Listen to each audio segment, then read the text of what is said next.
capítulo 6, a partir do verso 1.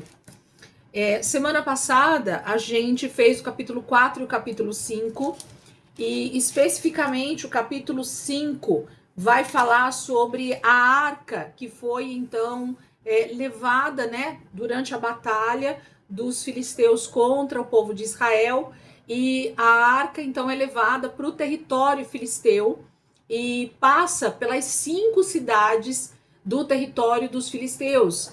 E durante essa passagem pelo território filisteu, ela vai trazendo muita desgraça. A mão do Senhor, o texto vai dizer, né? Capítulo 5, o último versículo do capítulo 5 que a gente leu, acompanha aí comigo. Capítulo 5, versículo 11. Diz assim: então reuniram todos os governantes dos filisteus e disseram: leve embora a arca do Deus de Israel, que ela volte ao seu lugar, caso contrário, ela matará a nós e a nosso povo, pois havia pânico mortal em toda a cidade. A mão de Deus pesava muito sobre ela.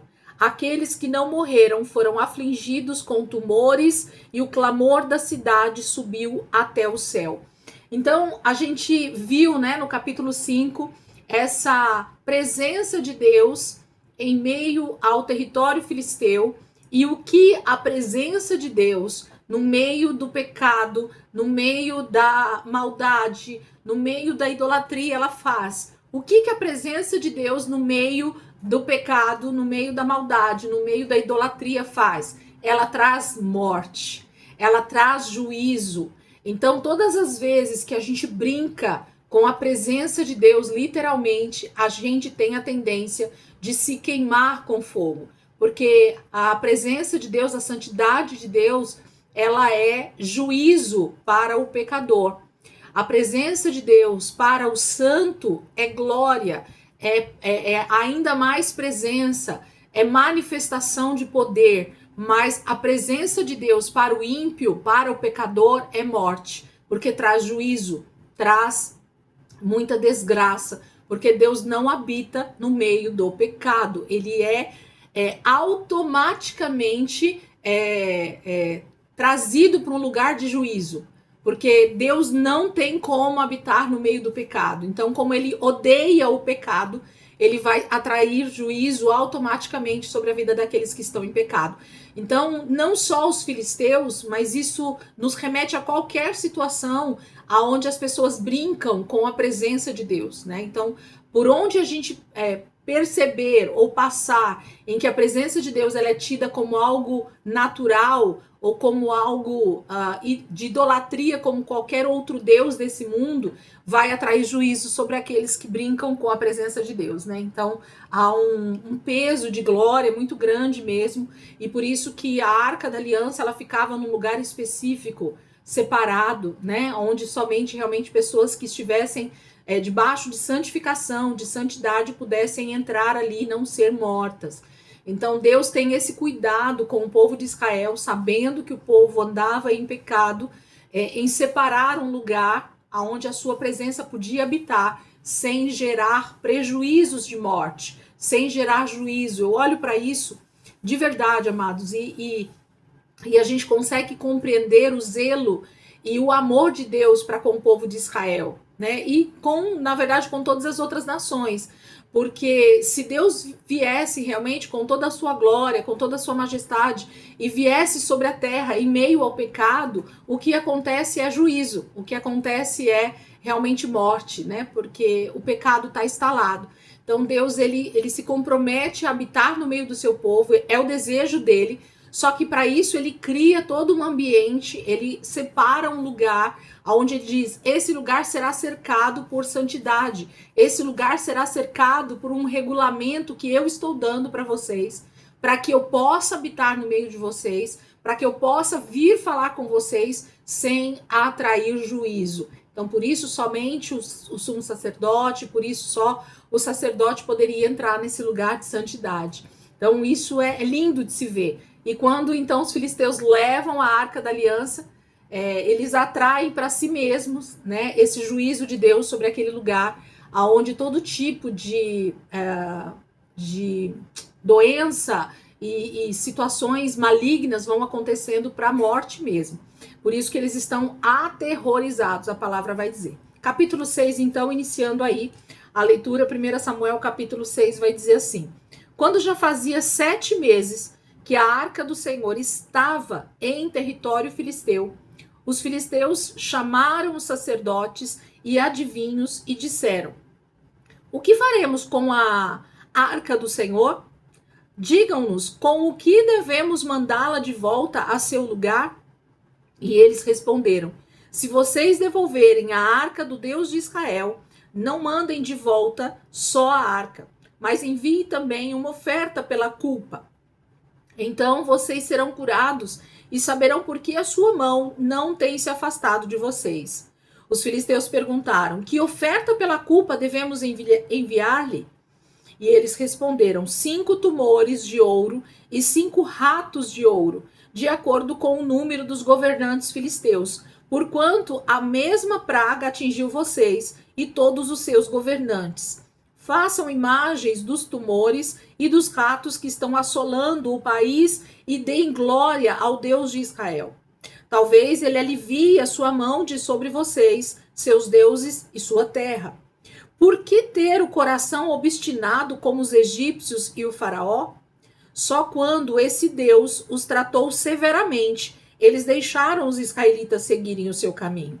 Agora, então, preparem uma carroça nova com 2 vacas que deram cria e sobre as quais nunca foi colocado jugo.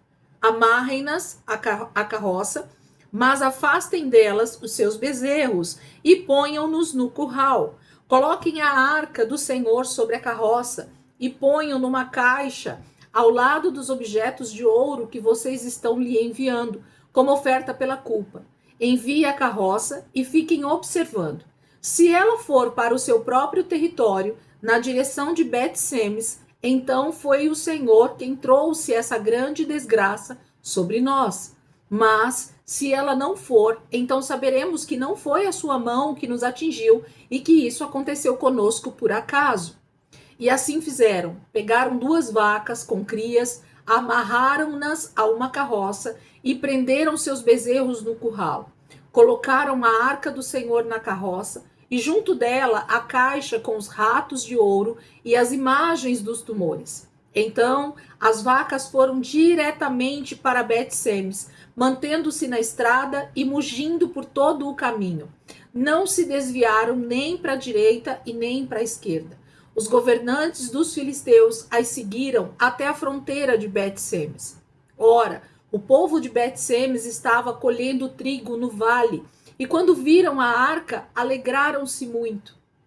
A carroça chegou ao campo de Josué, de Bet-Semes, e ali parou ao lado de uma grande rocha. Então cortaram a madeira da carroça e ofereceram as vacas como holocausto ao Senhor. Os levitas tinham descido a arca do Senhor e a caixa com os objetos de ouro e as tinham colocado sobre a grande rocha. Naquele dia, o povo de Bet-Semes ofereceu holocaustos e sacrifícios ao Senhor. Os 5 governantes dos filisteus viram tudo isso e voltaram naquele mesmo dia a Ecrom. Os filisteus enviaram ao Senhor como oferta pela culpa estes tumores de ouro, um por Asdod, outro por Gaza, outro por Ascalon, outro por Gate e outro por Ecrom. O número dos ratos de ouro foi conforme o número das cidades filisteias que pertenciam aos 5 governantes, tanto as cidades fortificadas como os povoados do campo. A grande rocha sobre a qual puseram a arca do Senhor é até hoje uma testemunha no campo de Josué de Bet-Semes. O Senhor, contudo, feriu alguns dos homens de Bet-Semes, matando 70 deles por terem olhado para dentro da arca do Senhor. O povo chorou por causa da grande matança que o Senhor fizera. E os homens de Bet-Semes perguntaram: quem pode permanecer na presença do Senhor, esse Deus santo? A quem enviaremos a arca para que ele se afaste de nós? Então enviaram mensageiros ao povo de Quiriate-Jearim, dizendo: os filisteus devolveram a arca do Senhor. Venham e levem-na para vocês. Amém? Então, capítulo 6, né, de 1 Samuel, é a descrição para nós da devolução da Arca da Aliança ao povo de Israel. E com certeza os filisteus só fizeram isso por causa da grande desgraça que veio sobre eles, né? Era um objeto todo em ouro, literalmente, né, madeira revestido todo em ouro, com os dois querubins 100% de ouro. Então era uma peça de muito valor numa guerra, era um despojo de guerra muito grande, né, para aquele momento dos filisteus. E não só isso, era um troféu, era algo que mostrava a grande batalha que eles haviam vencido contra Israel. Então, todo Oriente Médio, né, o Oriente daquela época, quanto os povos antigos, a grande questão em uma guerra era justamente os despojos que se conseguiam.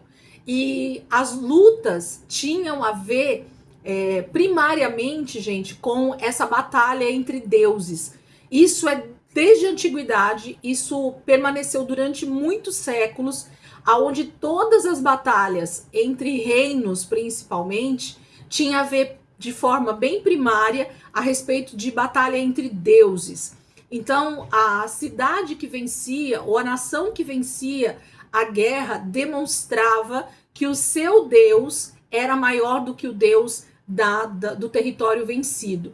Então, por isso que também em todo o Antigo Testamento, a gente vai encontrar sempre, desde o Egito ali, ou até antes do Egito, com Abraão, naquela primeira batalha que teve, que Abraão foi lá e intercedeu. Então, durante todo o texto bíblico, a gente sempre vai ver essa questão de batalhas acontecendo, e a grande questão está sempre voltada para os deuses que estão sendo colocados ali para brigar também, para lutar em guerra também. Então, o Deus daquela nação sempre é aquele que é colocado à frente da batalha, como aquele que vai fazer vencer. Então, todas as vezes que um território ganhava uma guerra, era demonstrado para aqueles que tinham perdido que o Deus daquela nação era maior do que o Deus daquela outra nação que havia sido derrotada.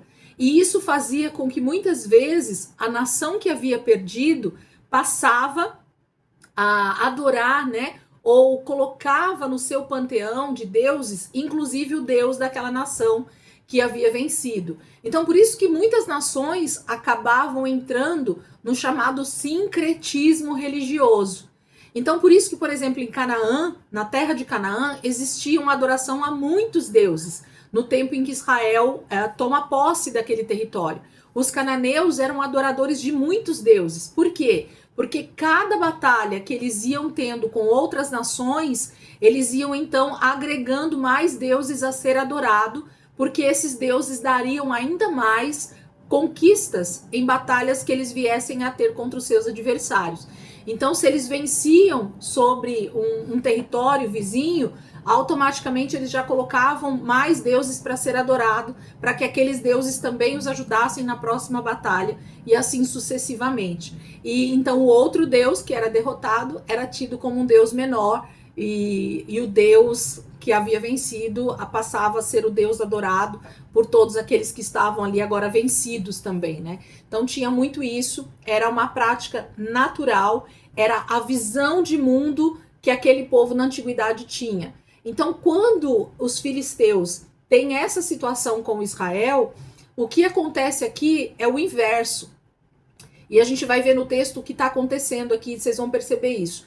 Quando Israel é vencido pelos filisteus nessa batalha, Deus vira as costas para Israel no momento da batalha, permite que os filisteus realmente vençam essa batalha, porque eles estão realmente totalmente desviados do Senhor, rejeitaram os princípios de Deus. Israel estava totalmente corrompido, não somente no ministério dos levitas, a gente viu isso com Eli e seus filhos, como todo o povo de Israel estava também totalmente corrompido em suas práticas. O livro de Juízes, né, ele está mostrando isso para nós. Renatinha, quer falar? Fala aí. Cadê? Ah, não, ela pediu para entrar. Então, a gente percebe que Israel está passando por esse momento de grande corrupção, de pecado mesmo. Eles se esqueceram de Deus. A gente viu isso no livro de Juízes e isso se arrasta, porque ainda é o mesmo período, tá? A gente não pode esquecer. O livro de Juízes termina, mas a situação territorial ali na terra de Canaã, na terra prometida, é a mesma ainda. É a mesma geração que ainda está vivendo ali naquele território e é a mesma geração que está totalmente corrompida, que se esqueceu de Deus. Então o livro de Juízes termina, mas as gerações do livro de Juízes ainda permanecem. E a gente só troca de livro porque entra a descrição do livro de 1 Samuel, ok? Então a gente passa a ler o novo livro, mas eles são uma continuação, é algo realmente extremamente cronológico no tempo aqui. O período é o mesmo, tanto é que, se vocês lembrarem, eu falei, Sansão ainda não saiu da história, né? Ainda, a gente vai encontrar Sansão agora, daqui para frente. Então a gente percebe que o contexto histórico ainda é o mesmo. Trocamos de livro, mas não trocamos de contexto. Israel está totalmente desviado do Senhor. Eles estão corrompidos na sua prática. E não só o povo, mas como os levitas, como o sacerdócio, como o tabernáculo está corrompido pelo pecado. Então Deus se ira, né, e permite que os filisteus, que estão oprimindo o seu povo nesse momento da história, eles consigam vencer sobre Israel.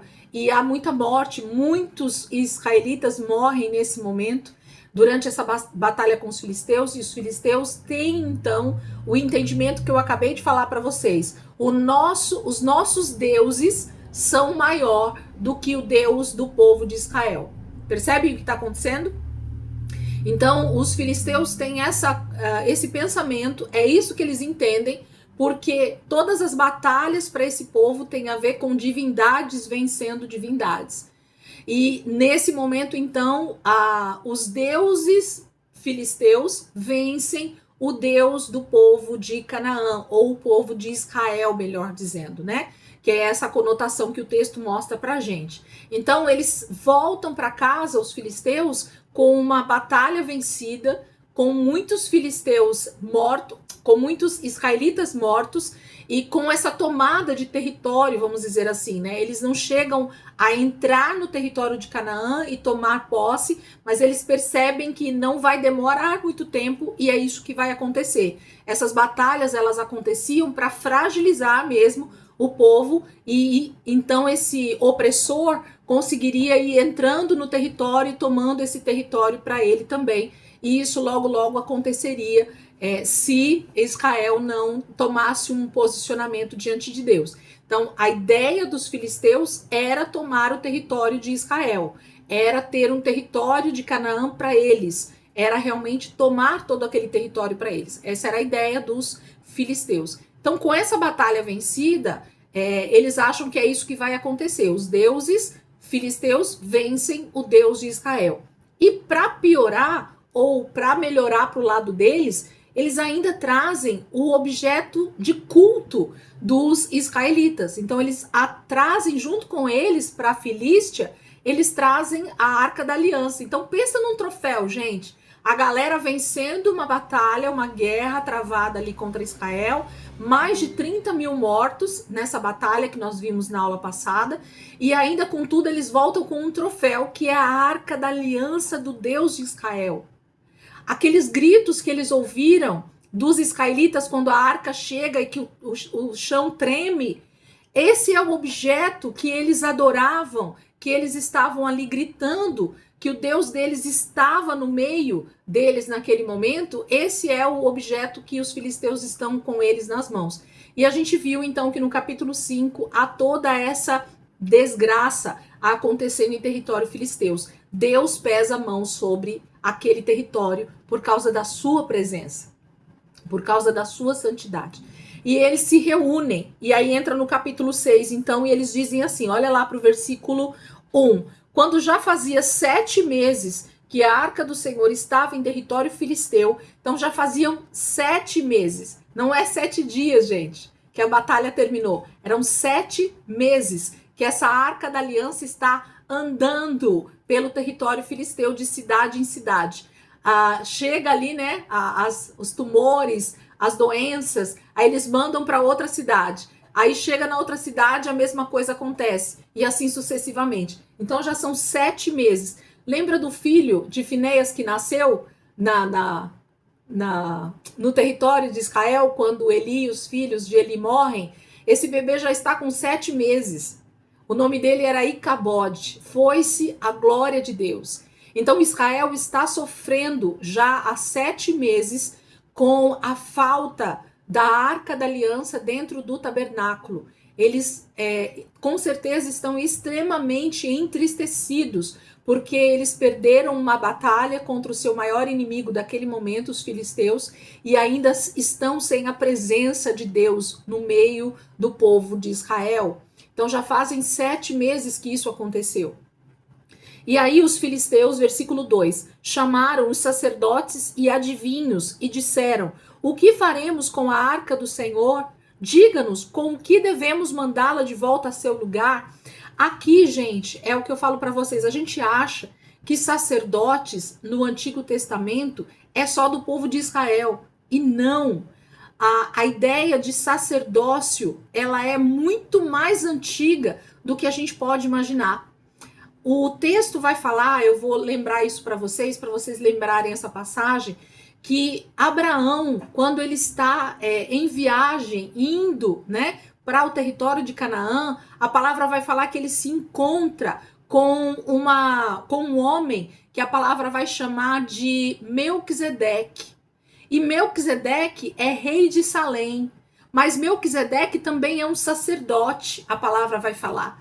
Então, esse homem, essa autoridade que se encontra com Abraão e que Abraão, então, oferece para ele todos os dízimos que ele acabou de conseguir ganhando aquela batalha naquele momento, e esse rei de Salém, chamado Melquisedeque, dá pão e vinho para Abraão, representando a ceia do Senhor que a gente tem hoje. Então, a gente percebe que o contexto de sacerdote ou de sacerdócio é muito mais antigo do que a gente possa imaginar. Isso é real. A antiguidade era baseada nessa questão de culto. Ou se cultuava o único Deus, o verdadeiro Deus, e a palavra vai dizer que Melquisedeque era rei de Salém, e era sacerdote do Deus vivo, o texto vai falar, então quer dizer que Deus já era adorado muito antes de Abraão entrar na história. E vai falar de outros sacerdotes também, quando entra no território do Egito, quando entra para falar de Ur dos Caldeus, quando Abraão é tirado de lá, né? Sai da tua terra, da tua parentela. A cidade de onde Abraão vem era uma cidade totalmente idólatra, a palavra vai dizer, né? Os historiadores também falam muito sobre isso. Então, com certeza, lá já haviam templos, já haviam divindades sendo adoradas, e para que divindades sejam adoradas, a gente precisa ter sacerdotes. Gente, eu queria muito que, se vocês quiserem aprofundar um pouquinho mais nesse assunto, ou lembrar um pouquinho mais desse assunto, eu ministrei uma palavra na igreja, me veio agora, que somos todos sacerdotes. E essa mensagem está aqui no YouTube. Eu gravei ela foi pregada na igreja, mas depois eu preguei ela aqui em casa para o computador e gravei ela com a mesma mensagem. E essa mensagem ela é tão importante para o nosso entendimento do que é ser um sacerdote e de como nós somos, então, também sacerdotes dados pelo Senhor, né, ou colocados pelo Senhor. Ali eu trago um breve resumo a respeito dessa questão de onde vem a palavra sacerdote, como isso aparece para nós ali no Velho Testamento e o que é a representação disso. Então, quem não estava no dia que eu preguei isso, ou não lembra, ou nunca me ouviu falar, vale a pena ouvir essa mensagem em outro momento, para que vocês entendam um pouco melhor. Então, sacerdote existia em todas as nações da terra. Cada nação que tinha deuses sendo adorado, então eles tinham também sacerdotes. Por quê, gente? Eu acho que eu falei isso semana passada, eu vou lembrar vocês aqui. Toda divindade, ela tinha rituais, ela tinha maneiras que ela desejava ser adorado. Então, toda divindade, todo demônio ou Deus, né, quem quer que seja que esteja sendo adorado, tem uma maneira ritualística, tem uma maneira de ser adorado, tem rituais específicos para serem feitos, tem oferendas para serem apresentadas. E não é qualquer ser humano que a divindade deixa, né, que ele seja servido. Então, geralmente, os deuses, eles buscam, né, para si homens ou mulheres que estejam dispostos a servi-lo com integralidade ou de forma integral. Olha isso, gente. Estou falando aqui para vocês sobre divindades, mas eu queria que você já pegasse o que eu quero dizer com isso. Toda divindade separa para si homens ou mulheres que estejam dispostos a renunciar à sua vida normal, natural, para viver em função do templo e viver em função dessa divindade.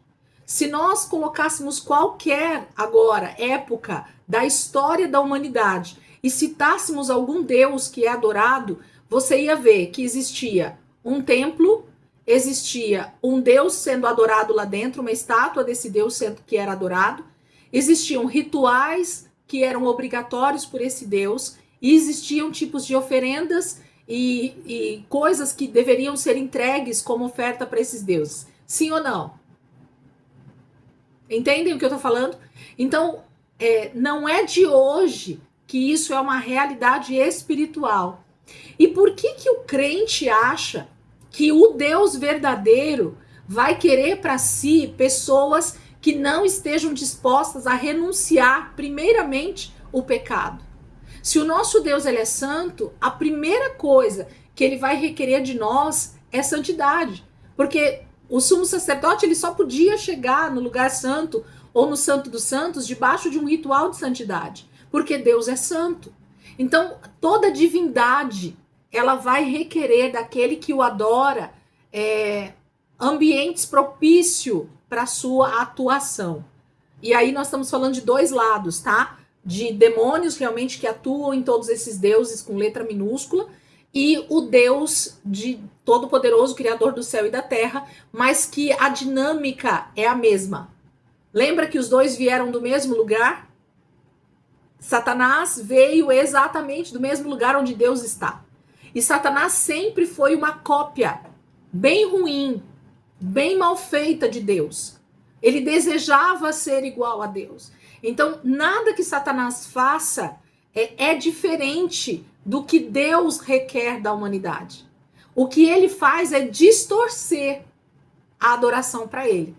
Então, a única questão entre Deus e o diabo nessa questão da adoração é que Deus é o único Deus a ser adorado. Ele não divide a glória dele com ninguém. E Satanás, ele então se divide em muitos deuses, porque cada pessoa vai buscar uma forma de adoração, uma forma de idolatria, e isso é natural no ser humano caído, e ele vai ser adorado, então, de diversas maneiras. Mas a forma, o que eu tô querendo mostrar aqui para vocês é que é a mesma. E onde eu quero chegar? Falei tudo isso para dizer, os filisteus vão consultar os seus sacerdotes. Os sacerdotes que eram dos templos que haviam ali na Filístia, na terra dos filisteus. Havia templos em Ecrom, em Gate, em Ascalon, nas 5 cidades que nós lemos aqui no capítulo 6, haviam templos de divindades filisteias. Então os filisteus adoravam vários deuses e em cada uma dessas cidades então existia um deus que era adorado pelos filisteus. E nós vimos só o nome de Dagon, que era o deus da primeira cidade aonde a Arca da Aliança foi colocada. Mas em todas as outras cidades também haviam templos, foi para esses lugares, para esse templo que a arca foi levada, e quando essa arca chegava lá, essa divindade então era afrontada pelo Deus de Israel. E não há nenhuma situação, não há nenhum lugar na palavra de Deus que Deus vá confrontar uma divindade, um demônio, que ele não vai ter que se dobrar diante do Deus Todo-Poderoso, porque ele conhece o Deus Todo-Poderoso, ok? Satanás e a terça parte dos anjos caídos são criaturas de Deus. Eles sabem quem Deus é. Eles sabem que Deus é o único Deus sobre todo o universo. Eles sabem qual é o papel deles na Terra e o que vai acontecer com eles. Então eles tentam enganar a humanidade, mas quando Deus os confronta, eles são obrigados a se dobrar a Deus. Então isso é fato. Então cada lugar que a arca de Deus passou ali na Filístia, na terra dos filisteus, os deuses filisteus foram confrontados e foram derrotados pelo Senhor. Por isso, tanta mortandade, os tumores e toda o problema, né, que aconteceu ali na terra dos filisteus. E eles então consultam os sacerdotes desses deuses da terra dos filisteus. E são eles que são consultados aqui pelo povo, e eles dizem aqui: o que faremos com a arca do Senhor? Diga-nos com o que devemos mandá-la de volta ao seu lugar. A consulta está sendo feita para sacerdotes. É assim, ó, os filisteus estão querendo saber dos sacerdotes e dos adivinhos como é que eles mandam essa arca de volta para a terra dos israelitas, porque eles não podem simplesmente colocar essa arca nos braços e sair levando e entregar. Essa arca precisa chegar lá de outro jeito, porque qualquer filisteu que fosse parar dentro do território de Israel seria morto, com certeza. Então eles precisavam fazer que esse objeto chegasse lá, mas ainda mais, eles estão perguntando sobre essa questão de oferenda. Como é que a gente manda de volta essa arca e como é que a gente faz para se livrar desse problema que nós causamos na nossa terra, no nosso território, por causa dessa divindade? Como é que aplaca a ira dessa divindade? Entendem? Como é que faz para a ira desse Deus ser aplacado? Acho que semana passada eu falei um pouco sobre isso, sobre essa questão das ofertas serem dadas para que a ira de Deus fosse aplacada, né? Pelas divindades. Então, tudo tem a ver com isso. Eles estão perguntando como é que faz para essa praga parar? Como é que faz para essa morte parar? Como é que faz para esse Deus parar de trazer tanta morte para o nosso meio? Eles estão perguntando para os sacerdotes. E os sacerdotes precisam dar uma resposta. E a resposta que os sacerdotes dão é justamente a mesma coisa que eles geralmente dão em resposta aos deuses filisteus, quando os deuses filisteus estão bravos com o povo, quando os deuses filisteus se sentem ofendidos pelo povo. Olha o que esses sacerdotes falam, olha comigo para a palavra, versículo 3.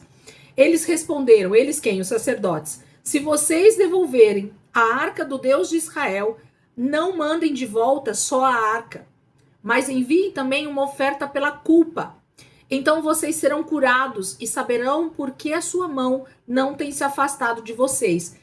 O que o sacerdote está dizendo é, além de mandar a arca de volta, que ela não pode mais ficar aqui, a gente já entendeu isso, vocês vão precisar mandar uma oferta pela culpa. Quando a gente vai para Levítico capítulo 1 e 2, a gente vê ali o nosso Deus listando ofertas que deveriam ser feitas em diversas circunstâncias. Oferta pelo pecado, oferta como um sacrifício, oferta como holocausto, oferta como ação de graça. Todos os tipos de ofertas foram colocadas pelo Deus de Israel a Israel quando eles viessem até o tabernáculo. Então essa era uma forma de Deus comunicar como é que ele deveria ser adorado, como é que o ser humano pecador chegaria até Deus. Então, o que esses sacerdotes estão dizendo assim, se vocês querem aplacar a ira desse Deus, provavelmente ele é igual aos nossos deuses, e vocês precisam então oferecer ofertas pela culpa, oferta pelo pecado de vocês. Se vocês estão entendendo que vocês cometeram um pecado em trazer a arca para cá, em trazer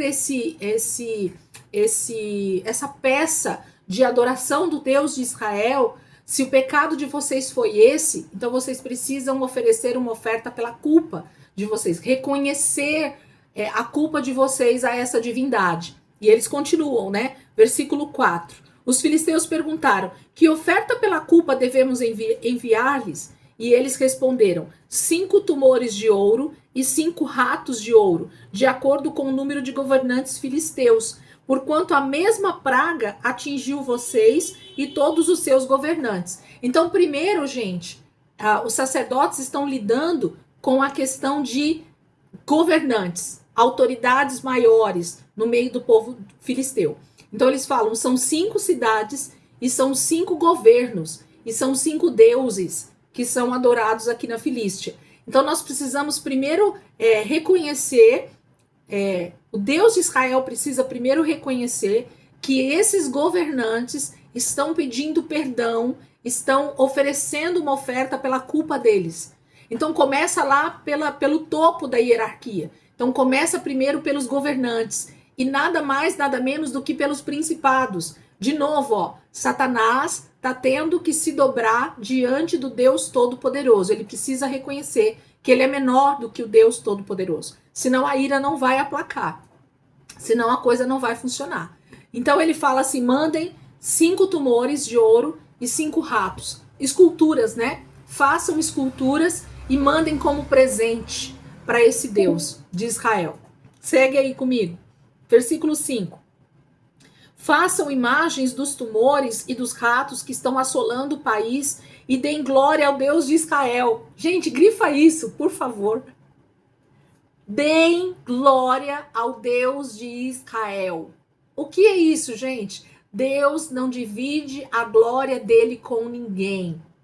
Os filisteus tiveram que dar glória a Deus, dizer, Deus de Israel é maior do que os nossos deuses. Eles precisaram reconhecer que o Deus de Israel era maior do que os seus deuses. Essas divindades tiveram que reconhecer que eles são menores do que o Deus de Israel. A palavra de Deus diz que todo joelho se dobrará diante de Jesus. Toda língua confessará que ele é Senhor sobre toda a terra. Não vai sobrar ninguém, todo mundo vai ter que se render. Graças a Deus por isso. Então, esses sacerdotes dos filisteus estão dizendo, é isso que vocês vão precisar fazer. Reconhecer a culpa de vocês, mandar as ofertas junto com a arca e dar glória ao Deus de Israel. Imagina que afronta, hein, gente? Que humilhação. Como Deus é maravilhoso, como Deus é santo, como Deus ele move, né? A palavra vai falar que ele coloca rei, destrona rei quando ele quer. Ele faz o que ele quer sobre a terra. Deus ele não deixa ser escarnecido por ninguém, né? E os filisteus acharam que eles estavam podendo, né, escarnecer com a arca da aliança no meio do território deles. Versículo 7. Versículo 6, perdão. Por que ter o coração obstinado como os egípcios e o faraó?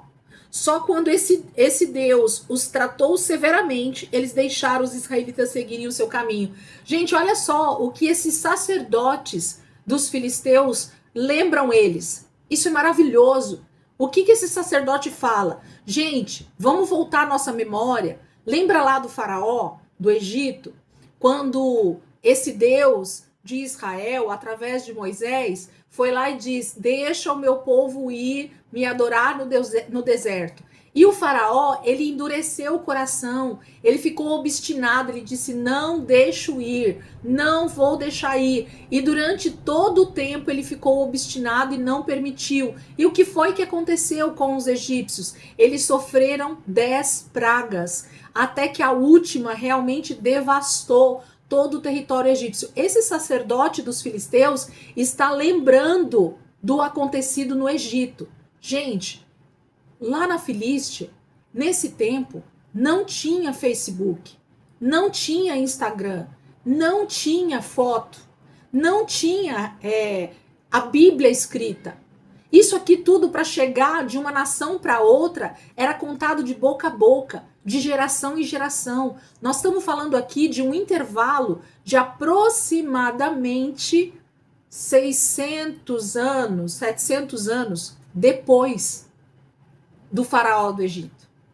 Percebem como as coisas elas vão passando e quem é inteligente guarda, lembra, traz à memória aquilo que aconteceu. Esse sacerdote filisteu está lembrando os filisteus, os seus governantes, a respeito da obstinação do faraó do Egito no tempo de Moisés. E disse assim: para que vocês vão ser obstinados a tal ponto de não fazer o que precisa ser feito? Devolve essa arca. Devolve essa arca para o povo de Israel. Dá glória para esse Deus. Reconhece a culpa de vocês. Porque sabe o que vai acontecer se vocês não fizerem? Esse Deus vai destruí-los como destruiu o povo do Egito. A sabedoria falando mais alto. Graças a Deus por isso, né? Sempre tem alguém que dá a palavra correta no tempo certo. Deus está sendo exaltado mais uma vez, tanto sendo lembrado pelo período do Egito, né, dos egípcios lá com o faraó, com a libertação que Deus deu para o povo de Israel, como agora, com essa libertação novamente da Arca da Aliança voltando para o povo de Israel e reconhecendo que Deus é maior do que os deuses da Filístia.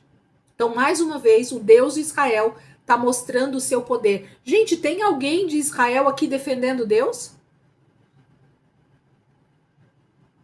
Deus, ele não precisa de advogado. A gente esquece disso. A gente às vezes fica debatendo com gente sobre religião. A gente quer debater dizendo que Deus é o Deus verdadeiro. Deus não precisa de advogado. Nós só precisamos testemunhar quem ele é e pronto. Não entre em defesa de Deus. Deus sabe se defender. Deus sabe operar as suas maravilhas para mostrar que ele é Deus. A gente precisa ter essa convicção na nossa vida. Sempre. Só testemunhar aquilo que Deus está fazendo e pronto. Deixa Deus agir contra a impiedade, contra o maligno, contra as ardis, contra as setas do diabo. Nós não precisamos querer defender Deus.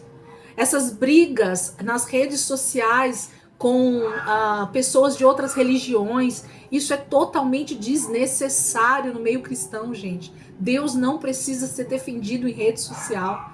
Deus não precisa ser colocado como maior na rede social.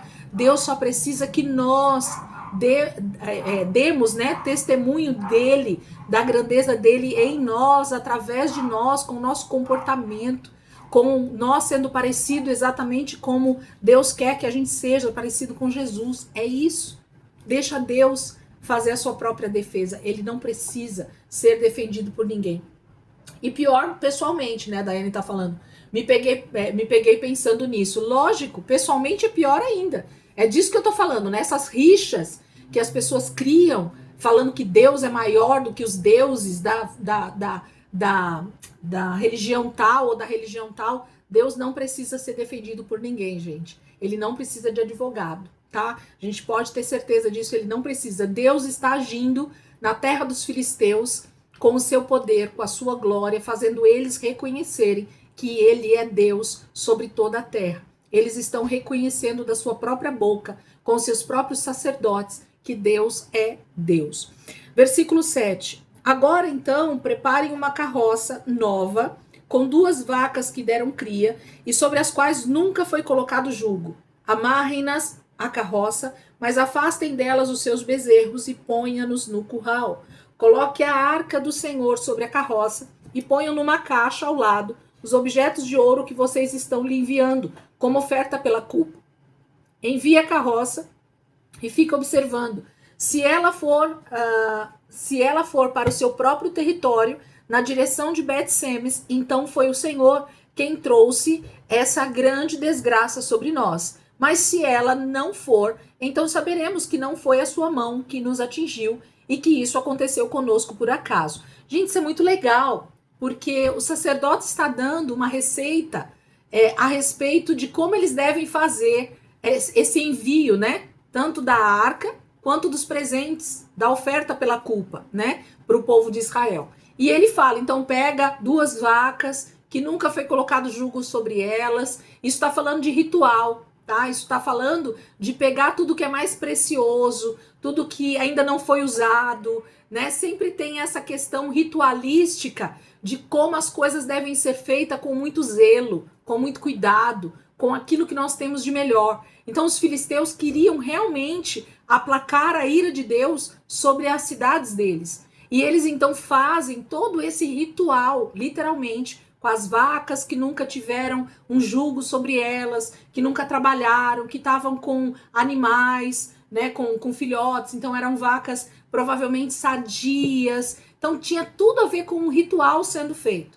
Pega uma carroça nova também, um carro de boi, né, novo, que nunca trabalhou, então a madeira tá nova, tá tudo novinho, coloca a arca em cima, coloca os presentes do lado e fiquem de longe olhando. Se as vacas forem para o caminho certo, se elas continuarem o caminho certinho e chegar em Bet-Semes, isso quer dizer que realmente foi Deus, o Deus de Israel, que trouxe toda essa maldição sobre nós. Se as vacas não forem, se elas não forem conduzidas até lá, isso quer dizer que foi um acaso. Ou, né, eu tô colocando agora as minhas palavras, foi os nossos próprios deuses que causaram isso. Eles iam ter uma outra interpretação se essas vacas não fossem em direção a Bet-Semes, ok? Então é uma maneira deles entenderem que eles estavam fazendo a coisa certa, então eles fazem uma prova com Deus. É isso que eles estão fazendo. Eles estão fazendo um teste. É como se eu dissesse assim, Senhor,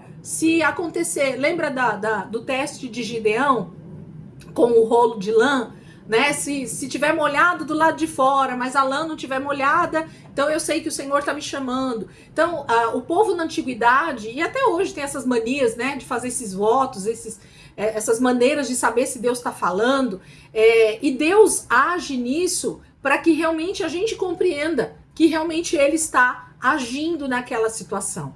Então Deus diversas vezes usa esses artifícios de fazer de acordo com o que o ser humano está pedindo para que Deus pudesse se mostrar, para que Deus pudesse falar com aquele povo, com aquela nação, com aquela pessoa em específico. É uma maneira de Deus agir naquele momento da história. E eles fazem isso. A palavra vai falar, versículo 10. E assim fizeram. Pegaram 2 vacas com cria, amarraram-nas à carroça e prenderam seus bezerros no curral. Versículo 11. Colocaram a arca do Senhor na carroça e junto dela a caixa com os ratos de ouro e as imagens dos tumores. Então as vacas foram diretamente para Bet-Semes, mantendo-se na estrada e mugindo por todo o caminho. Não se desviaram nem para a direita e nem para a esquerda. Os governantes dos filisteus a seguiram até a fronteira de Bet-Semes. Gente, vai pensando aí na cena. Eu ouvi uma vez algo tão poderoso sobre esse versículo que nunca mais saiu da minha cabeça.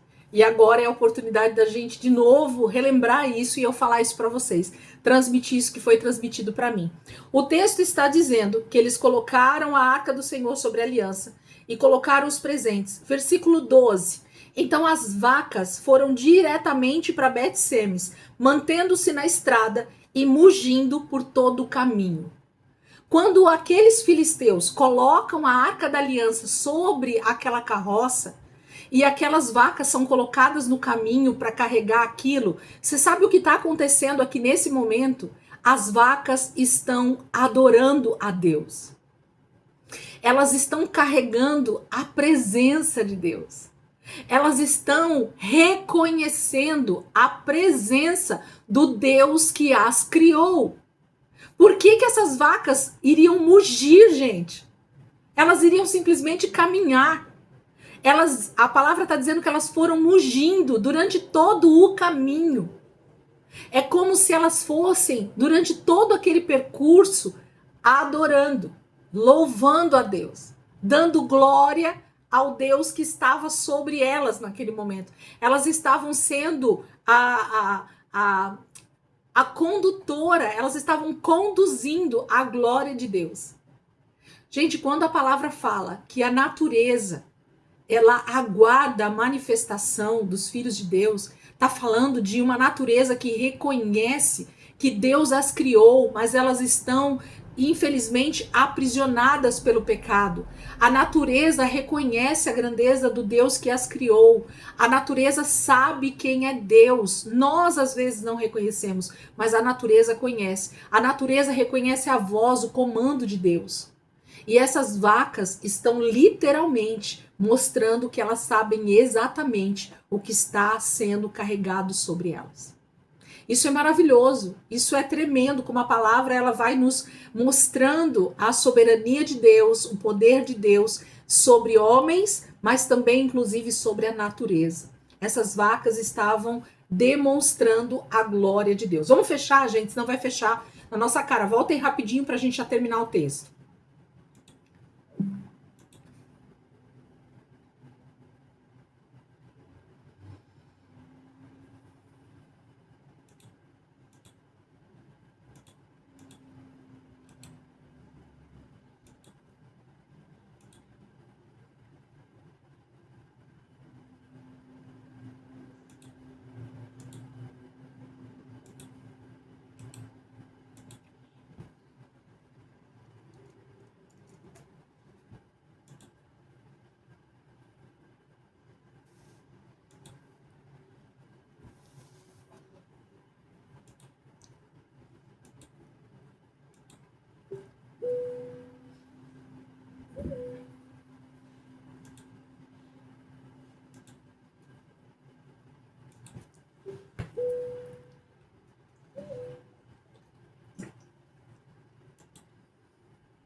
Daiane, e quem mais que tá faltando?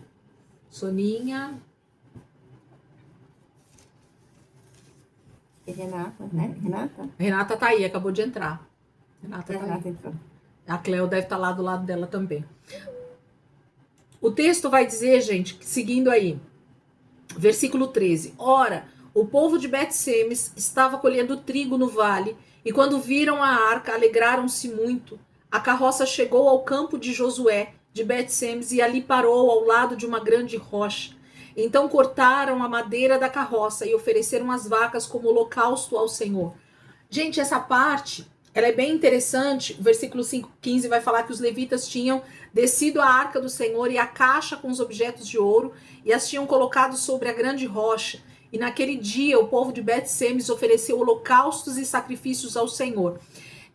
Quando eles veem, né? Quando o povo ali de Bet-Semes percebe essas vacas vindo em direção a Bet-Semes e que a arca da aliança está em cima dessa carroça, há uma alegria no coração do povo de Israel. Eles sabiam que a arca tinha sido roubada pelo povo filisteu, mas Deus estava providenciando novamente o retorno dessa arca, desse símbolo da presença de Deus. Então, havia uma esperança chegando ali através dessas vacas trazendo a arca da aliança. Automaticamente os levitas são chamados, porque eles sabem, o povo de Israel sabia que ninguém poderia pôr a mão na arca da aliança, ninguém poderia manusear aquela arca se não fossem os próprios levitas, se não fossem os levitas coatitas.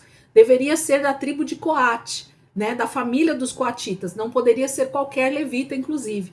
Então eles provavelmente chamam, né, os levitas responsáveis por aquilo, e eles falam que automaticamente, já para agradecer a Deus, para adorar a Deus naquele momento, pelo retorno da arca, eles aproveitam justamente a madeira da carroça nova e as vacas, e eles cortam todas aquelas madeiras e fazem um grande fogo, né, um grande altar, e as vacas são então os sacrifícios que são feitos naquele momento como holocausto. Então, olha a representatividade disso. Holocausto em Levítico falava dessa adoração a Deus pelo reconhecimento, primeiro, do pecado deles, mas de que Deus estava, de alguma maneira, olhando para eles. Então, o holocausto sempre nos remete para um tipo de sacrifício que é feito em reconhecimento a quem Deus é e ao sacrifício de Deus em nos resgatar, em nos salvar. Jesus foi um holocausto para Deus. Quando todas as vezes que Israel oferecia algo em holocausto, era essa oferta de comunhão, era essa oferta de sacrifício, sabendo que Deus era misericordioso para os alcançar. Não tinha a ver com oferta de pecado, não tinha a ver com oferta de culpa, era oferta de gratidão. O holocausto é oferta de gratidão. É algo muito maior, né? Então, Israel percebe esse bem do Senhor para com eles, né? Voltando com a arca para dentro do território de Israel, percebem a graça de Deus sendo derramada de novo, e eles aproveitam justamente o carro, a carroça, né? A madeira para fazer o fogo, e os animais então são oferecidos automaticamente como holocaustos ao Senhor naquele momento. Imagina a festa, né? Que não foi feita ali em Bet-Semes por todo o povoado, por todo o povo ali, vendo a arca retornando para eles de maneira sobrenatural, porque não tinha nenhum ser humano ali naquela carroça. Só haviam 2 vacas mugindo, trazendo aquela arca. Então os animais estavam sendo realmente os condutores daquela carroça até que aquela carroça chegasse ali.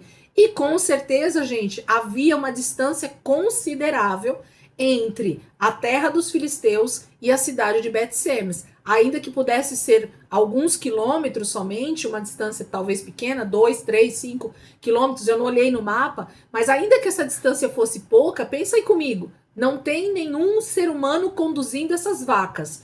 E essas vacas virem pelo caminho diretamente para a cidade de Bet-Semes, que seria a primeira cidade de Canaã ali, é um milagre. Deus está nos trazendo a arca novamente. A presença de Deus retornou para o meio de Israel. Essa é a mensagem. Assim, quando ela foi roubada, a esposa de Finéias disse, a glória de Deus se foi, agora a mensagem está sendo oposta. A glória do Senhor retornou para nós. A presença de Deus está no meio de nós novamente. Deus está retornando para o nosso meio, para o povo de Israel. Isso é maravilhoso. Há uma mensagem sendo dita pelo próprio Deus através dessas vacas trazendo essa arca até ali. E aí os sacerdotes fazem todo esse sacrifício, mas algo terrível acontece também nesse momento, infelizmente. O texto vai dizer assim, 16, os 5 governantes dos filisteus viram tudo isso e voltaram naquele mesmo dia a Ecrom. Os filisteus enviaram ao Senhor como ofertas pela culpa estes tumores de ouro, um por Asdod, outro por Gaza, outro por Ascalon, outro por Gate e outro por Ecrom. Então as 5 cidades filisteias estão descritas aí nesse texto, né? Por isso 5 tumores e por isso 5 ratos.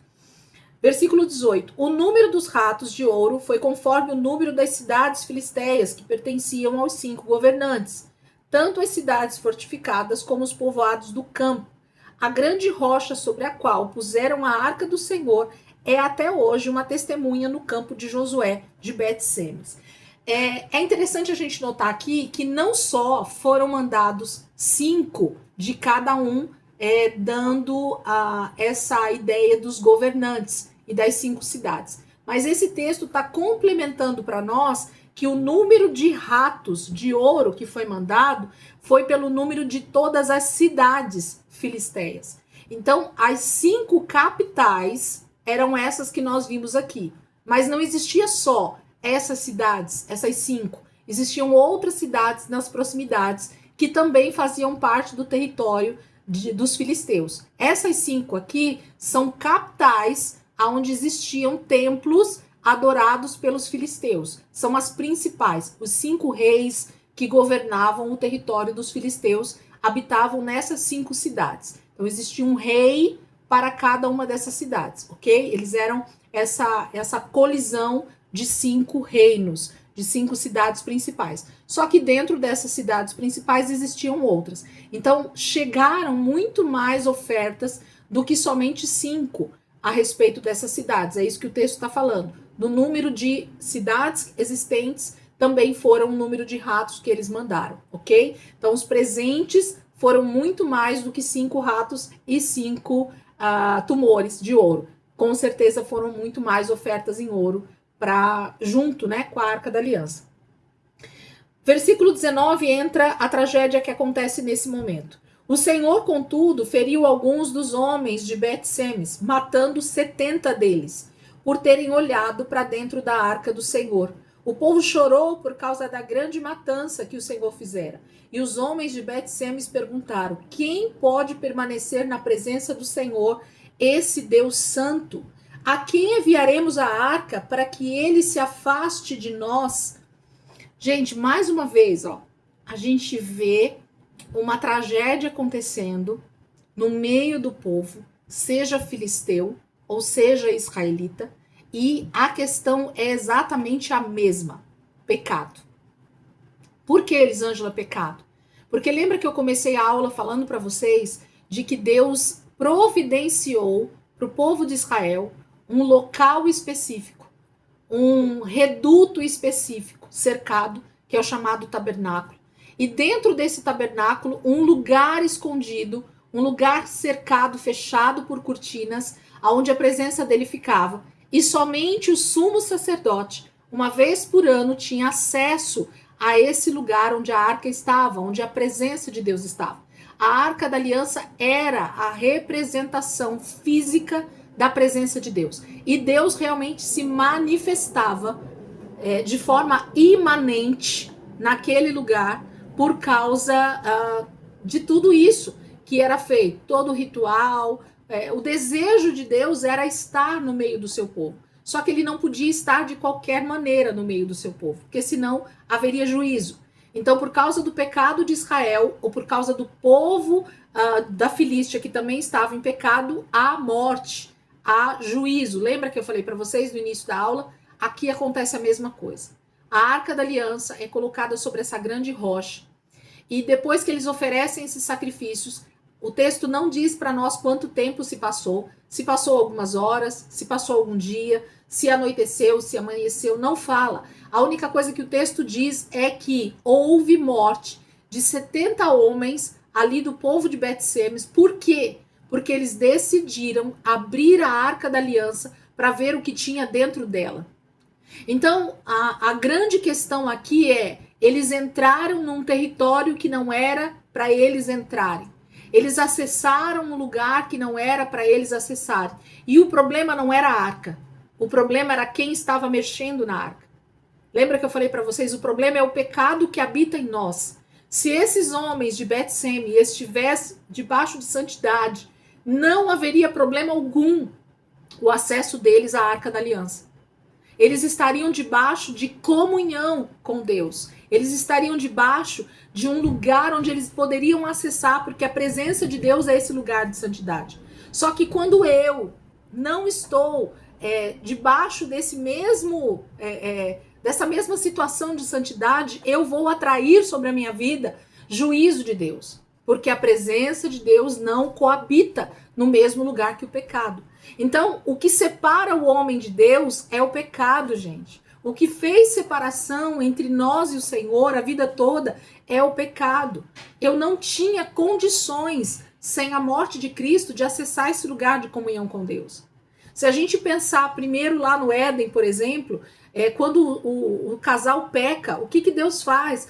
Deus expulsa eles do jardim, porque o jardim era o lugar onde Deus vinha ter comunhão com eles. E coloca lá os anjos com as espadas, flamejantes, para não permitir que Adão e Eva entrassem naquele lugar de novo. E aí a gente vai para o tabernáculo e a mesma coisa está acontecendo ali. Nós temos um lugar no tabernáculo onde a presença de Deus também fica, que é no lugar santo dos santos. Esse lugar é fechado com uma cortina e somente o sumo sacerdote, uma vez por ano, debaixo de um ritual de purificação, de santidade, é que ele podia acessar esse lugar. Porque se ele entrasse nesse lugar qualquer dia do ano, sem passar por esse ritual, o que aconteceria com o sacerdote, gente? Ele morreria por causa do pecado. Então, a vida toda, o que fez pecar, o que fez separação entre Deus e os homens foi o nosso pecado. Então, Deus não vai permitir que nós acessemos esse lugar de santidade de qualquer maneira, porque atrai juízo. A grande questão é: o pecado atrai juízo. O que eu quero dizer com isso? Vocês conseguem entender? Será isso? Eu tento passar isso de uma maneira mais clara, mais objetiva, mas o que eu quero que vocês entendam é: por que o pecado atrai juízo? Porque existe uma palavra da parte de Deus que o pecado, o salário do pecado é a morte. Então, quando eu vou para a presença de Deus, o que eu vou receber de Deus, se eu estou em pecado, é a morte. É como se eu estivesse indo para aquele que me faz o pagamento. É como se eu vou até o meu patrão no final do mês para receber o meu salário. E o meu salário vai ser pago. Então, se nós optamos pelo pecado, o salário que virá para nós com essa proximidade de Deus é a morte. É disso que nós estamos falando. Deus deseja dar vida. Só que para eu ter vida diante dele, eu preciso estar em santidade. E o pecado faz essa separação. E só a partir de Cristo nós temos esse acesso liberado. O véu então foi rasgado de alto a baixo e agora eu posso entrar. Mas por causa do novo e vivo caminho, através do sangue de Jesus, o sacrifício foi feito. Então agora eu posso entrar. Mas eu posso entrar de qualquer jeito? Não. De novo, remete ao sacerdote. Então por isso que eu quero que vocês vejam esse vídeo, porque é o entendimento desse revestimento do sangue de Jesus, desse sacerdote que entende o seu papel diante de Deus, é que nós podemos entrar com liberdade, com confiança, né? O texto vai dizer de Paulo, o louvor que a gente canta, né? Entrar com confiança na presença de Deus fala de santidade. Pode falar, Kenny. Eli, deixa eu fazer uma pergunta aqui, eu e minhas perguntas. Quando eu estava namorando, meu namorado, ele vem de uma família evangélica, né? E aí teve um acidente. A mãe do meu namorado, ela se preocupou muito. Ela falava assim, né? Queria muito saber pelas pessoas que resgataram ele no acidente, se ele tinha pedido perdão. Assim, você falando assim me remeteu essa minha história. E aí, na ocasião, eu estava com a cabeça muito assim, atordoada, não entendi, mas depois que passou, alguns meses depois que passou, eu perguntei a ela, Dona Raquel, por que a senhora se preocupava tanto do Elton ter pedido perdão naquele momento de tanta aflição que ele deveria estar vivendo ou sentindo ali no acidente, no restinho da vida dele? Aí ela me falou que para entrar no reino de Deus, as pessoas tinham que se arrepender e antes do último minuto de seu perdão. Isso que você está falando é um pouco isso ou eu confundi? São assuntos diferentes, mas tem a ver com a mesma coisa, né? O assunto que você está falando é a respeito de salvação mesmo, né? A nossa vida nessa terra, ela tem dois caminhos diante de nós, né? O caminho da vida e o caminho de morte. O caminho de vida eterna e o caminho de morte eterna. E a decisão desses dois caminhos tem a ver com as nossas práticas diárias. Então, se eu decido viver uma vida sem Deus durante essa vida que eu estou aqui vivendo, o meu caminho provavelmente vai ser um caminho de morte depois da minha morte. Vai ser morte eterna, porque eu rejeitei a vontade de Deus, os princípios de Deus, então vai ser morte eterna. Mas se no último momento da minha vida eu tenho a oportunidade de me arrepender de ter rejeitado Deus a vida inteira, e me arrependo naquele momento e peço perdão a Deus, há ainda uma oportunidade de ser salvo no último momento. Então isso é uma preocupação de mãe mesmo, né? Isso tem a ver com uma preocupação de mãe, vendo que o filho, naquele momento do acidente, da morte dele, ele pode ter não tido a oportunidade de pedir perdão e no dia do juízo ele ser condenado ao inferno. Então a mãe dele está falando sobre isso. O que eu estou falando aqui é que para nós acessarmos a presença de Deus, isso desde a nossa vida aqui, natural, hoje mesmo, vivos aqui nessa carne que nós estamos ainda corrompidos, para que eu acesse a presença de Deus sem ter morte espiritual, eu preciso acessar a presença de Deus em santidade. Porque uma pessoa que vive uma vida dupla, diante de Deus, uma pessoa que vai para a igreja, vou falar assim para a gente poder entender, vai para a igreja, vai para os cultos, já foi batizado, toma ceia, mas ela vive uma vida em pecado no seu dia a dia, não se arrepende das suas práticas de pecado, ela vai ser condenado por causa dessa vida dupla que ela viveu. Ela acha que ela está seguindo para a vida eterna, mas ela está também seguindo para o inferno. É talvez pior do que aquela pessoa que nem conheceu a Deus, né? Nem reconheceu Jesus como Senhor e Salvador. Então percebe que Israel era essa pessoa que conhecia o Deus verdadeiro, conhecia o Deus que realmente tinha libertado eles do faraó, da prisão do Egito, que tinha dado aquela terra que mana leite e mel para eles, e ainda assim eles rejeitavam a presença de Deus, os princípios de Deus, e viviam em pecado. O principal pecado de Israel era a idolatria, né? Além de todos os outros pecados, lógico, mas o pior deles era a idolatria, adorar outros deuses, sabendo que existe um único Deus. Então é adorar o diabo, sabendo que existe só um Deus sobre a terra. Então é basicamente isso. Então é dar ouvidos para o diabo, literalmente, sendo que eu sei quem é o Deus verdadeiro. Então percebe que a questão da sua ex-sogra tem mais a ver com uma preocupação de mãe a respeito da salvação desse jovem do que disso que nós estamos falando ainda em vida.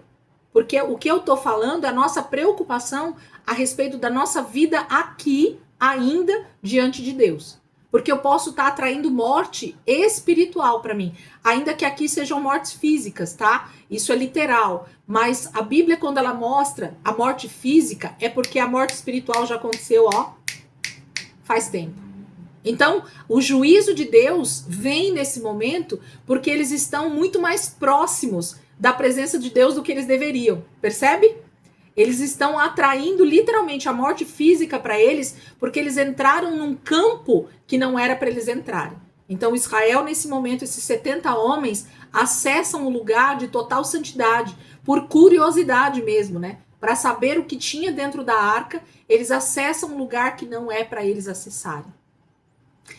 A graça de Deus, gente, ela é derramada sobre nós sem que a gente precise ter curiosidade para saber o que estava dentro de Jesus. O que Jesus pensou no momento da cruz? Eu não preciso pensar nisso para receber a salvação, percebe? É como se eu quisesse saber algo que não está na minha alçada para saber. E Israel, nesse momento, comete, infelizmente, esse pecado terrível. Esses 70 homens, na curiosidade, eles acessam, abrem a arca da aliança para ver o que está dentro. E para que eles soubessem, para que Israel, né? Eu falo que a grande questão para Deus aqui, gente, é mostrar que a santidade dele não pode ser corrompida. É dizer assim, existe uma marcação que Deus coloca, até aqui você vai, daqui para lá não vá. Não ultrapasse a linha. Deus está dizendo, não ultrapasse a linha. Eu te amo, mas desde que você respeite a linha, desde que você respeite o acesso, desde que você saiba o seu lugar. Deus dá, gente, acesso para nós à sua presença, desde que você queira ser santo como ele é santo. Deus não teria problema nenhum de ter Israel inteiro na sua presença. E esse foi o desejo de Deus em Êxodo 19. O problema é que quem não quer sou eu. O problema é de que quem quer permanecer no pecado sou eu. Então Deus diz, já que você não quer santidade, eu não quero você na minha presença. Você está me rejeitando, eu também vou te rejeitar. A palavra é sempre essa, né? Quem rejeita Deus é que Deus rejeita. Lembra? Nunca o contrário. A rejeição sempre parte primeiro de nós, nunca de Deus. Então, quem rejeita o Senhor é que ele rejeita. Quem ofende o Senhor com o pecado é que ele fulmina. Entende? Então, o pecado é que nos leva para a condenação. E não Deus que nos leva para a condenação. É a nossa atitude. Então é disso que Israel está passando nesse momento e acontecendo nesse momento. Tá bom, Kênia? Acho que eu resolvi aí, né? E essa preocupação da sua ex-sogra... Desculpa ter me desculpado. Não, fica tranquila. E essa dúvida da sua ex-sogra, ela é uma dúvida de muitas pessoas a respeito de várias pessoas que já morreram e que a gente não vai ter, né? A resposta. A gente acredita, a gente quer acreditar que essa pessoa teve um momento ali de confissão, de arrependimento, mas é só ela e o Senhor quem vão saber mesmo sobre isso, e cada um que então se santifique em vida, enquanto dá tempo, né, para que a gente realmente tenha essa possibilidade de estar com o Senhor eternamente e não condenado ao inferno eternamente. Então tem essa grande questão, amém? Deixa eu ver aqui quanto tempo falta. Vamos lá, vamos seguir aqui mais um trechinho, que a gente semana que vem vai entrar em Sansão. Então vamos terminar esse trechinho aqui. 1 Samuel capítulo 7, gente. 1 Samuel capítulo 7. Vai dizer assim...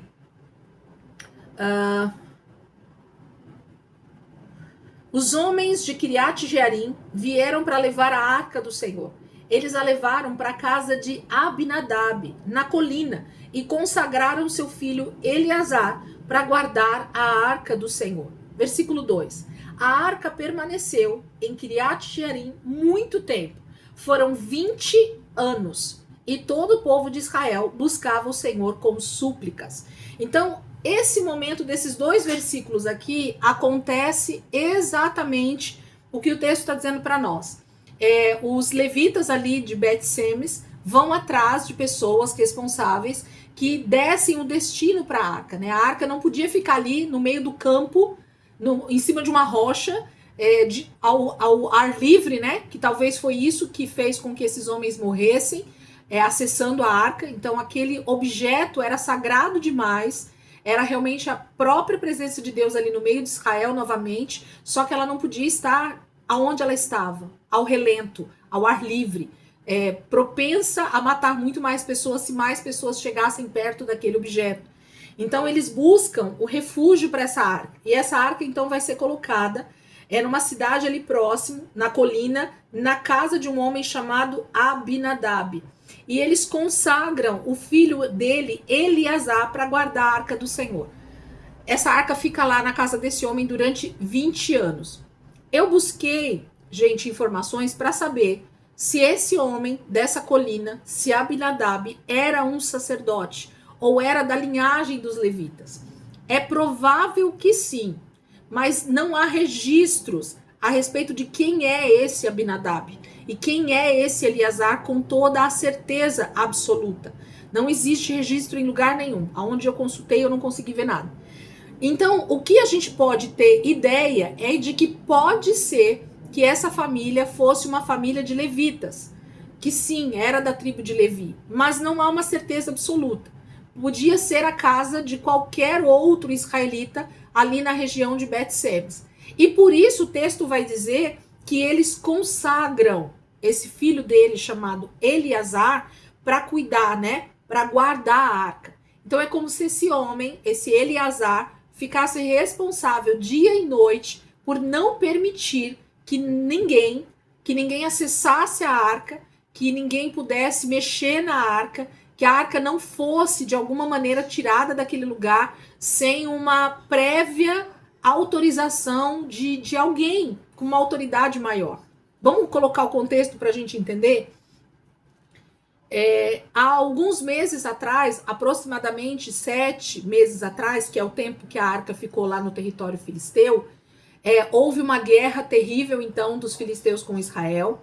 Morreram muitos homens. E nessa guerra, então, morre Eli, lembra? O sumo sacerdote que estava ali em Siló, e os seus 2 filhos, Ofni e Finéias. Então, isso quer dizer que o tabernáculo ficou sem uma liderança oficial, pelo menos durante esse período.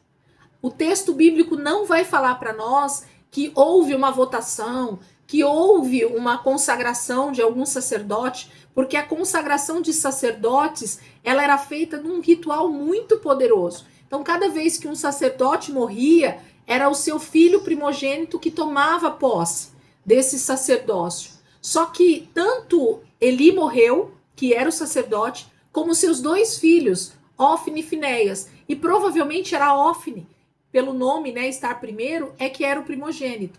Então, 3 homens de uma mesma casa, de um mesmo sacerdócio, morrem numa única vez, num único dia. Então, muito provavelmente, nós não temos nesse momento ainda nenhum sumo sacerdote colocado no lugar de Eli. Quem nós temos, gente, nesse momento da história? Quem está praticamente cuidando do tabernáculo nesse momento? Alguém quer me dizer? Samuel. Isso mesmo, Samuel. Obrigada, Soninha. Obrigado, Kenny. Então nós temos Samuel, mas Samuel é um menino. Samuel é um jovem de aproximadamente 20 e poucos anos. Vamos colocar nessa idade. O texto não vai dizer com precisão, mas pelo que a gente vinha falando, né? Ó, por exemplo, lá no 1 Samuel capítulo 4, que é justamente nessa batalha, Samuel está com aproximadamente 21 anos. Aproximadamente, tá? Não dá para ter certeza absoluta, mas pelo relato, pelo tempo ali, eu olhei pela cronologia dos anos, aproximadamente 21 anos. Então vamos colocar que passou mais um ano aí. Samuel tá com 22. Ele é um menino. Não é idade para ser sacerdote. Não é idade para estar como um sumo sacerdote no tabernáculo. Então, durante um período, e a gente não sabe exatamente quanto tempo, o tabernáculo vai ficar sem um sumo sacerdote. E por isso, então, essa arca vai ser deixada na casa desse homem chamado Abinadab e aos cuidados de Eleazar por quantos anos, gente? O texto falou para nós? Versículo 2. 20 anos. Temos aí exatos 20 anos. Essa arca fica guardada na casa de Abinadab. Israel está sem, aparentemente, um sumo sacerdote. Durante esses 20 anos não se sabe como foi feito os sacrifícios, não se sabe se houve sacrifícios no tabernáculo. Existe uma lacuna acontecendo nesse período, existe um hiato, né? Uma lacuna mesmo, nesse período em que o texto bíblico não vai falar nada para nós, em que Samuel também não vai aparecer fazendo muita coisa nesse momento. Então a gente crê que Deus está sim preparando Samuel para algo muito maior, porque ele vai começar a aparecer daqui a algum tempo, mas o tabernáculo, o lugar da presença de Deus, ele está sem um líder supremo, ele está sem um sacerdote. E pior, a arca também não está no lugar dela. A arca continua na casa de alguém lá na região de Bet-Semes, e os israelitas então estão clamando, buscando, né, o finalzinho do versículo 2. E todo o povo de Israel buscava o Senhor com súplicas. A palavra súplica fala de algo que traz uma ideia de Senhor, age em nosso favor. Senhor, vem nos socorrer. Súplica denota isso. Depois eu vou buscar a raiz dessa palavra aqui de súplica. Vocês vão ver que tem a ver com isso. Eu não busquei, não coloquei aqui anotado para nós, mas provavelmente é isso. Essa palavra está falando, Israel está sofrendo pela falta de liderança espiritual. Ainda que eu creio, gente, que Samuel está lá buscando a Deus, buscando que Deus venha intervir por Israel, sim. Samuel está se preparando para tudo aquilo que Deus vai fazer através da vida dele a partir de então. Mas esse período de 20 anos, a palavra vai dizer que a arca ficou ali na região de Bet-Semes, na casa de um homem chamado Abinadab, sendo cuidado por um rapaz que foi consagrado para cuidar dela, chamado Eleazar. Ponto. É isso que está acontecendo aqui nesse momento da história. Nós temos um hiato de 20 anos, onde parece que o tabernáculo ficou abandonado, porque não tinha um líder para ser colocado no lugar, ok? Semana que vem a gente vai entrar, passei 1 minuto ainda, semana que vem a gente vai entrar na gestão de um dos juízes desse tempo aqui, chamado Ibsan, que é um juiz que vai ficar pouco tempo, 7 anos só, e em seguida a gente vai ver também o final da vida de Sansão, porque agora Sansão está justamente no período em que ele vai poder fazer algo por Israel. Depois de tanta atrapalhada que ele já fez na vida dele, agora Sansão vai aparecer de novo, já numa idade mais avançada, e ele vai fazer algo que aparentemente vai trazer um processo de libertação para Israel contra os filisteus. Os filisteus continuam tentando tomar posse do território de Canaã. A gente vê essas narrativas da Bíblia e a gente acha que as coisas não estão acontecendo, mas elas estão. Fala aí, Kênia, pode falar. A minha pergunta, né? Elis, deixa eu te falar, nesses 20 anos que depois que ele morreu, os filhos deles morreram também, Quando as pessoas iam fazer aquelas oferendas, enfim, não faziam? Iam na casa de onde estava a arca? Então, a gente pode só supor, tá? Eu não vou afirmar nada, nem sim, nem não, porque o texto não vai dizer para nós. Mas lembra que nós estamos dentro do período de Juízes? Os Juízes que eu quero dizer, o período da história, né? Em que Israel está totalmente corrompido. Você acha que Israel está preocupado com oferta ao Senhor?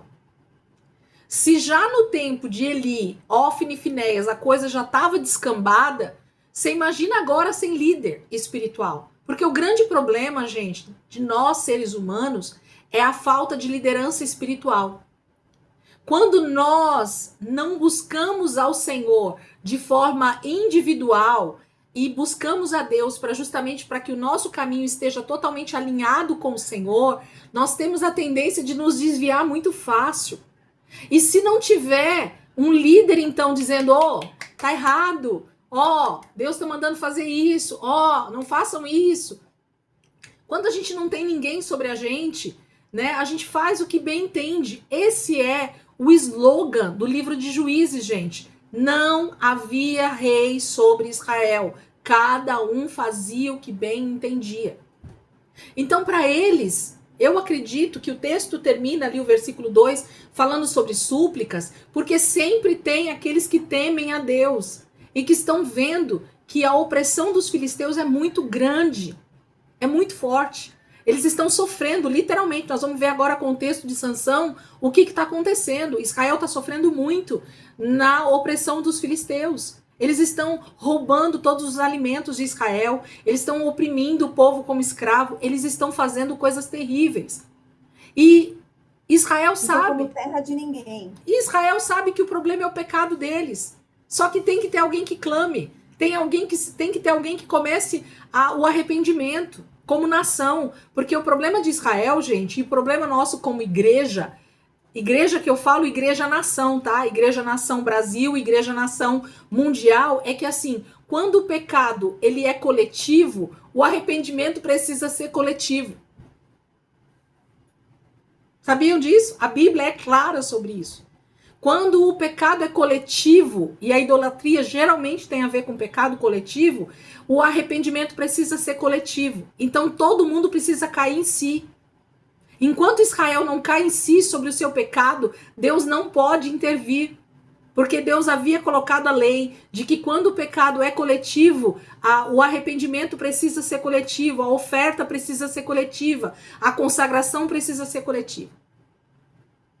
Israel vai sofrer até o tempo em que eles entendem que eles precisam se arrepender coletivamente. E a igreja também, nos nossos dias, precisa entender que enquanto ela não se arrepender coletivamente, nós vamos ficar sofrendo ciladas do maligno, ataques malignos sobre a nossa vida, sobre a nossa casa, sobre as famílias, na nação brasileira e nas nações, porque a igreja não se une em arrependimento. Isso é muito sério. Mas isso é assunto para outro momento aí. Vamos lá, gente, vamos orar então? Pastor Marcos, como eu amo o senhor aqui na aula. Ore por nós, por favor. Tava com saudade de ouvir sua oração. Pode ser? Pastor Marcos estava na obra lá da igreja, estava sumido aqui da aula. Ora por nós, por favor.